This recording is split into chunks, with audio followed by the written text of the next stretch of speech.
VoiceOfCongo.net, news en real time. Connectez-vous sur www.voiceofcongo.net pour avoir les dernières nouvelles sur le Congo et les Congolais de la diaspora. Utilisez cette opportunité pour promouvoir votre business et vos services. Aimez notre page de Facebook pour être à la page du Congo et des Congolais. Faisez de Voice of Congo votre premier choix. Voice of Congo avec Biso Sengasei na Jobu, Nicolas.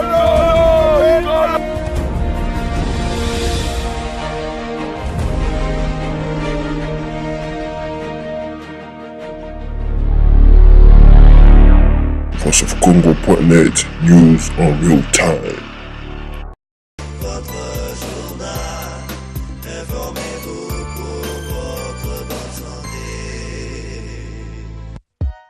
Ce journal vous est offert par Saint-Rue. Bonsoir mesdames et messieurs, merci d'avoir choisi Congo Santé pour vous informer.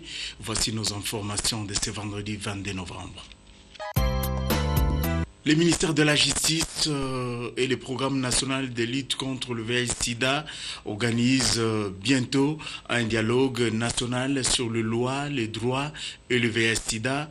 Serge Tamundele, membre du groupe de travail sur les droits humains et le VIH-Sida, nous parle de l'objectif de ce dialogue.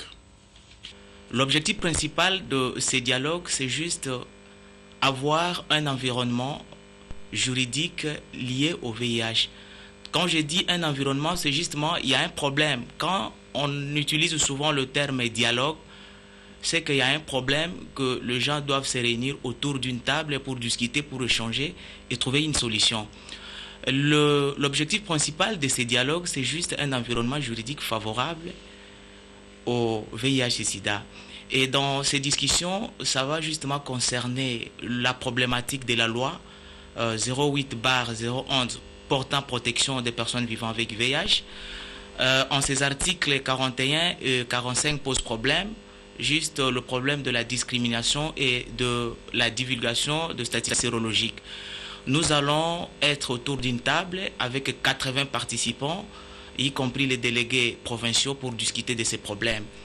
Et nous aurons les parlementaires. À la fin de ces dialogues, nous attendons à ce que le parlementaire puisse endosser des recommandations par rapport à la modification de cette loi qui pose problème dans l'environnement. Et puis, il y a un plan de renforcement des capacités du ministère de la Justice. Le ministère va devoir présenter un plan de renforcement des capacités afin de discuter et trouver de points essentiels ou des points clés ou dans la feuille de route dans les jours à venir qui va permettre le ministère de bien jouer son rôle en tant que leader du pilotage de cette question. L'implantation d'un cœur artificiel existe pour certains malades cardiaques. Comment ça se passe? Alors, suivez ce reportage. Le cœur est un organe musculaire creux recevant le sang par les veines et les propulsant dans les artères, assurant ainsi la circulation. Les troubles cardiaques sont la principale cause de mortalité dans le pays développé. Ils peuvent être dus à une malformation congénitale, à une infection, à un rétrécissement des artères coronaires, à une hypertension artérielle ou à des troubles du rythme. Ainsi, pour donner la chance de vie à plus d'un patient, la technologie médicale emprunte le chemin d'une implantation d'un cœur artificiel. Le cœur artificiel est une machine implantée chirurgicalement et reliée à une source d'énergie extérieure assez volumineuse, limitant les possibilités de déplacement du malade. Cette technique est employée au stade terminal d'une affection cardiaque, dans l'attente qu'un cœur de donneur soit disponible en vue d'une greffe. Les cœurs artificiels ont été développés depuis les années 1950, alors qu'en 1966, une pompe de rappel a été implantée, avec succès pour la première fois. Comme mesure provisoire, une telle pompe pouvait fonctionner pendant plusieurs années. Mais en 1969, le premier cœur entièrement artificiel provisoire a été implanté. Ce cœur artificiel permanent, conçu par Robert Jacques Witt, a été implanté en 1982 chez un patient qui avait survécu 3 ans plus tard. Plusieurs patients bénéficient de nos jours de cœurs artificiels depuis, mais le receveur souffre souvent d'ictus et aussi des conséquences. Les cœurs artificiels représentent toutefois un certain nombre d'inconvénients, principalement celui que la pompe soit actionnée de l'extérieur par l'intermédiaire de fils ou des tuyaux, ce qui représente une source importante d'infection et selon les cas, limite la mobilité du patient. La technologie du cœur artificiel fait un bond en avant en 2011 avec la première greffe aux États-Unis. Un cœur artificiel autonome sur un patient en attente d'une transplantation cardiaque. Composé de plastique et de titane, il fonctionne grâce à un moteur externe alimenté par une bactérie également interne. Celle-ci se recharge extérieurement grâce à une bactérie externe par l'intermédiaire d'électrodes posées sur la peau. Ces cœurs artificiels appelés abiocorps ne pas munis de fils ni encore moins de tuyaux débouchant à l'extérieur de l'organisme, ce qui limite grandement le risque d'infection. Abiocorps n'est cependant qu'un prototype dont l'autonomie est réduite et qui ne permet la survie que pendant quelques semaines. La malaria tue, la malaria crée beaucoup de dégâts, surtout chez les enfants de moins de 5 ans. Pour lutter contre ces fléaux, l'ASBEL Santé Rurale lance une campagne de sensibilisation pour inviter la population congolaise à adopter un comportement responsable. Alors, chers collègues, tu es en retard, on doit partir. Collègue, je suis désespérée. Mon enfant est très affaibli. Que faire?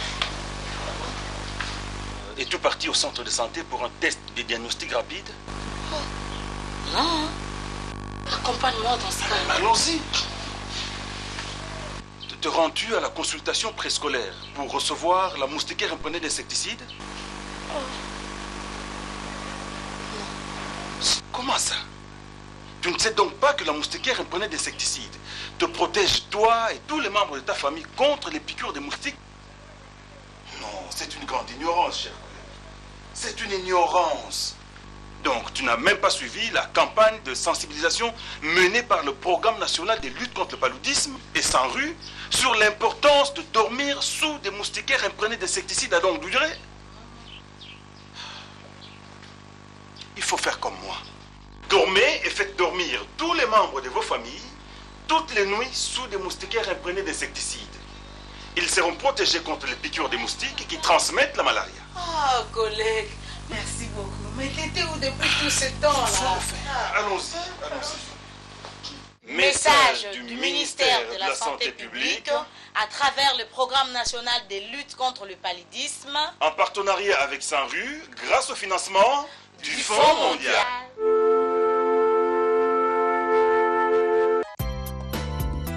Santé, votre journal. Santé pour vous informer. Nous avons un invité ce soir dans ce journal Congo Santé. Il s'agit de M. Olivier Okakesema. Il est juriste et consultant en droits humains, secrétaire du groupe de travail sur le droits humains et le VIH-Sida. Bonsoir. Bonsoir, monsieur le journaliste. Nous avons appris vous organiser le dialogue national sur le loi, droit et VIH-Sida. Vous organisez cela ensemble avec le ministère de la Justice et le PNMLS avec l'appui financier de PNID. Le ministère de la Justice a accepté de vous accompagner. Et quels sont les participants à ce dialogue? Merci, monsieur le journaliste. Parmi les participants, comme je l'ai dit, il y a des délégués de pouvoir public, donc essentiellement émanant du ministère de la Justice ainsi que de l'appareil judiciaire. Mais aussi, il y a les représentants de la société civile, essentiellement les ONG des droits de l'homme et les organisations de lutte contre le VIH-Sida, et plus particulièrement les populations clés et les personnes vivant avec le VIH-Sida. Et les populations clés, ce sont ceux qui sont considérés comme constituant un moteur essentiel à la propagation de la pandémie. Je pense par là essentiellement aux professionnels du sexe ainsi qu'aux homosexuels, puisque ce sont des réalités sociales de notre pays. Alors, ça sera une occasion de leur donner la voix pour que les décideurs puissent se baser sur les faits lorsqu'ils auront à lever des options fondamentales ou à prendre des décisions ou peut-être adopter des lois ou réformer celles qui existent en vue de mieux lutter contre la pandémie du VIH-Sida dans notre pays. Vous voulez soutenir les antivaleurs lorsque vous venez de parler des homosexuels? Non, monsieur le journaliste, il ne s'agit pas du tout de cela. Et la lutte contre le VIH-Sida est amorale, c'est-à-dire on vise avant tout la sauvegarde de la santé publique. Et dans ce contexte-là, on ne se fonde pas sur l'idéologie. Comme je l'ai dit, on se fonde uniquement sur les faits, parce que c'est à partir des faits qu'on dégage des évidences pour permettre de mettre en place une politique efficace dans la lutte contre la pandémie. Donc, quels sont alors les thèmes clés qui seront développés? Voilà. Et les thèmes clés sont essentiellement les populations clés face à la problématique de leur accès à la prévention et à la prise en charge du VIH-Sida. Il y aura aussi la question des lois et des droits dans le contexte du VIH. Et là, nous verrons les problématiques qui sont les plus controversées dans le secteur, notamment cette question de la criminalisation de la transmission volontaire du VIH-Sida, la question de la divulgation du statut sérologique, divulgation obligatoire aux conjoints ou aux partenaires, mais il y a aussi la question de l'accès à la justice, parce que nous avons affaire là à des populations vulnérables qui éprouvent beaucoup de difficultés à accéder à la justice lorsque leurs droits sont lésés. Mais il y a aussi la question des mesures d'application de la loi du 14 juillet 2008, parce que les législateurs congolais, en date du 14 juillet 2008, ont adopté une loi portant protection des droits des personnes vivant avec le VIH-Sida et personnes affectées. Et pour une mise en application efficace de cette loi, afin qu'elle ne demeure pas lettre morte, il y a des mesures d'application qui ont été jugées indispensables, notamment dans le domaine de la santé ou encore en milieu carcéral pour les populations qui se retrouvent en prison. Donc ça sera aussi l'occasion de dégager un consensus par rapport aux dites mesures d'application. Le chemin est long, il y a encore beaucoup à faire, mais quels sont les résultats attendus dans tout cela? Merci, monsieur le journaliste. Comme je l'ai effleuré au début de cet entretien, et les objectifs, les résultats attendus sont d'abord le partage des données en matière de stigmatisation et de discrimination des personnes vivant avec le VIH-Sida et des populations marginalisées ou populations clés que j'ai citées tout à l'heure, afin que, comme j'ai dit, les décideurs soit ce qui élabore les lois, donc je pense au Parlement, et ainsi que ce qui applique les lois, notamment le pouvoir judiciaire, puissent avoir des informations les plus certaines, afin qu'ils puissent faire œuvre utile dans leurs prérogatives. Et notre objectif aussi, comme je l'ai dit, ce sera de partager les propositions de modification de la loi, de réformes entendues par rapport à la loi du 14 juillet 2008. Il s'agira aussi d'échanger sur les mesures d'application et le projet de mesures d'application. Mais une autre attente aussi est de voir l'un ou l'autre des parlementaires qui vont prendre part au dit dialogue adopter, disons endosser la proposition de modification de la loi du 14 juillet 2008 dans le sens de les rendre conformes notamment aux directives et aux recommandations internationales dans le domaine des droits humains liés au VIH-Sida. Voilà. Est-ce qu'on peut connaître les lieux, l'heure et la date de ce dialogue national sur les lois? Merci.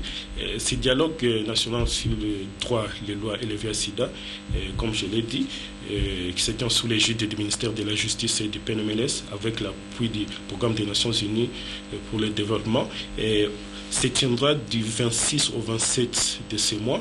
Et ça sera au centre Bethany à Gombe. Et ça sera une activité qui comprendra pratiquement des jours pleins.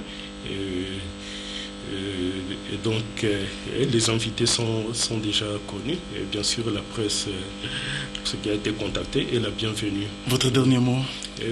Notre dernier mot, c'est que nous pensons qu'il s'agit là d'une opportunité unique et rare que nous devons saisir tant nous les militants de la vie associative que les pouvoirs publics ainsi que les populations concernées, personnes vivant avec le VIH-Sida et population clé, afin de partager et de dégager vraiment un consensus loin des idées reçues, loin des préjugés, pour permettre à ce que la riposte au VIH-Sida dans notre pays, en ce qui concerne du moins le secteur justice, soit plus efficace.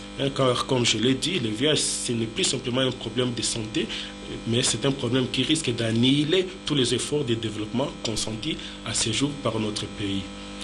Nous vous rappelons que notre invité, c'était M. Olivier Okakesima. Il est juriste consultant en droits humains. Il est aussi secrétaire du groupe de travail sur les droits humains et le VIH-Sida. Aujourd'hui, on a mis l'accent sur le dialogue national, sur le loi, les droits et le VIH-Sida, organisé par les ministères de la Justice, avec le PNMLS, avec l'appui financier de PNID. Donc, merci, M. Olivier, d'avoir répondu à notre invitation. C'est moi qui vous remercie. Congo Santé, votre journal. Congo Santé pour vous informer. Nous sommes à la fin de ce journal réalisé par l'ensemble de la rédaction Congo Santé. Merci de l'avoir suivi. Prenez rendez-vous pour demain. Ce journal vous a été offert par Saru. Congo Santé, votre journal. Congo Santé pour vous informer. Un esprit sain dans un corps sain. Pas de progrès sans la bonne santé. Congo Santé, votre journal. Informez-vous pour votre bonne santé.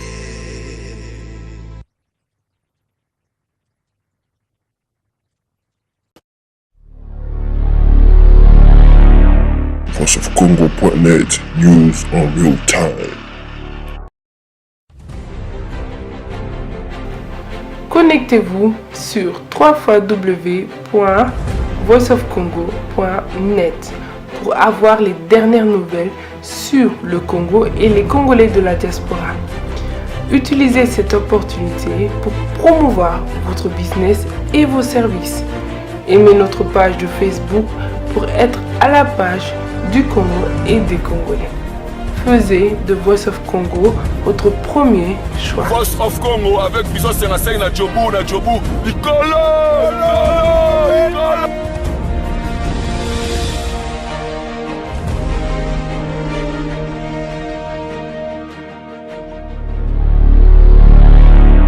VoiceOfCongo.net, news en real time. Ici Mayele, on a dit qu'on soit décodeur et pas Annie. Annie Moussa Raphaël, ko akanga mina décodeur nangai, yakuya lingi ko somba te ondeni. O menga na pesa kibino babuli fo bo somba décodeur o ça bien. Et ça makamu nyoso ya Congo. Oh lukaka na Congo. O ma ba o solo na on kitoko. O memi oui, yebisa kusto bo sombango. Et ça bien. Mais nazo kino meka musuki ya bomi yango Ani ahoye banga.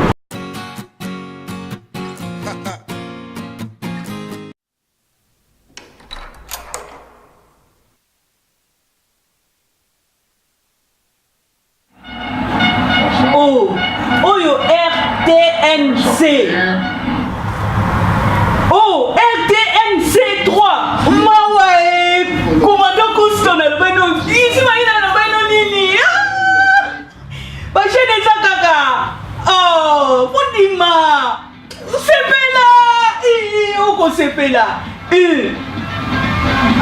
Oh Kidmalebo Maman nangai bakufi Minute, je te respecte